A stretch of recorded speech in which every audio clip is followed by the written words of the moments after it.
Министерството за труд и социјална политика се повлече од намерата да финансира изградба на регионален дом за стари лица во Кочани поради финансиски причини. Со оглед на актуелната состојба и изменетите економски услови, препорака е сместувачкиот капацитет на домот да се намали од 148 на 50 легла. Стои во образложението на Министерството.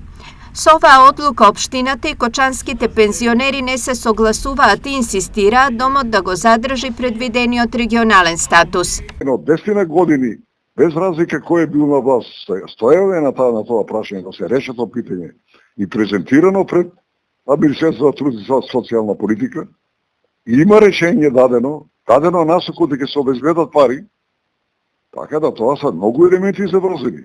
И не можеме ни сега овие проекти еден пун шкаф, да и извршена ревизија на проектот.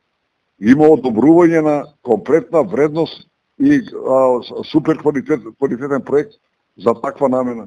Ова значи дека општината и здруженијето сега треба да бараат начин за обезбедување средства за изградба на домот. Ние не се откажуваме од изградбата на домот со капацитет и карактер каков што е предвиден со проектот.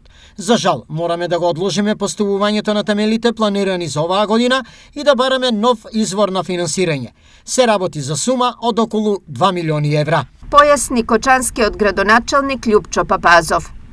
Намалувањето на предвидениот капацитет на домот во Кочани ќе ги пролонгира проблемите со пензионерското сместување, бидејќи во моментов работи само домот во Берово. Во Проби Штип тоа е во градба, а Штипскиот поради некомплетна градежна документација со години е недоизграден.